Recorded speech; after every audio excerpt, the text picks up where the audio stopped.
Hello, my cinephiles.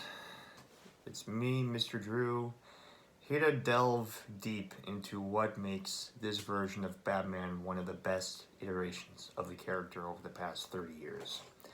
Michael Keaton and Tim Burton were the first pairing to really sell the character well, and it was greatly influenced by The Killing Joke, which it's one of the greatest comics ever. If you're not into comics, it's the only one that should have won a Pulitzer Prize. Like I know it's weird, but it surpasses the aesthetic and becomes a very, very hard to read, but still very captivating and engrossing story.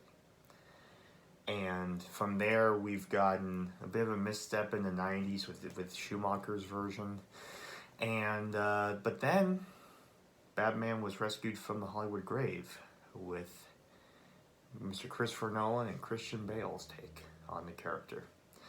And while the trilogy as a whole had a few flaws, nonetheless, it was at that time the most accurate portrayal of the character, I felt. And the use of minimal CGI and a lot of practical effects, especially the Dark Knight Rises opening scene, which I'm trying to convince myself that they really did that. But so I was really psyched when I heard that they were going to do a new version of the character that was almost going to that allegedly was going to be even darker and more realistic, which I'm all for, because Batman is the only superhero who's not really super nor hero. It's a bit paradoxical, that title, because he's just a guy trying to keep people safe by any means necessary. He's more of a vigilante. And then came the Batman. The opening scene for the Batman is possibly the best opening scene for any of the movies. I mean, as I've said before, the Dark Knight trilogy did set the bar, especially with like the Dark Knight and Dark Knight Rises. But the Batman just sort of establishes the character a lot better than Nolan did, which is saying a lot. And I was somewhat familiar with Matt Reeves' work.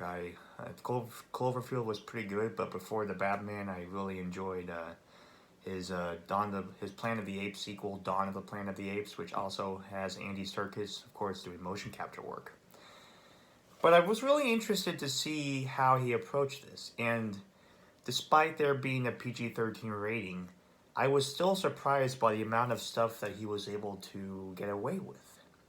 But the opening scene really stood out to me and how it perfectly established this Gotham City. And Bruce Wayne is like Bruce Wayne is the alter ego for Batman. Batman is the main character.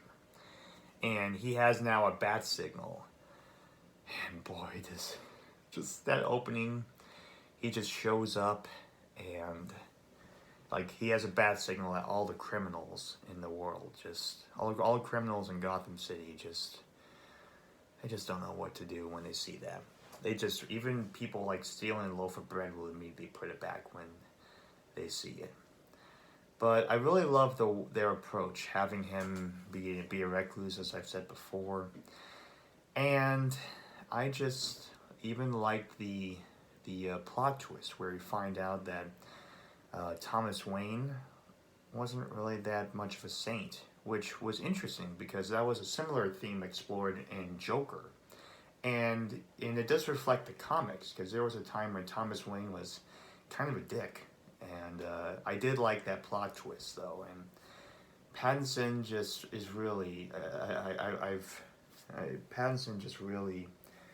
He really set the bar high. I think if there's a triumvirate of perfect casting for the Batman character, and Pattinson is up there with Bale and Keaton, and I applaud Matt Reeves and Pattinson and the cast and the crew, and especially give Giacchino an Oscar, as well as for the makeup people who turned Colin Farrell into an ugly penguin-like character.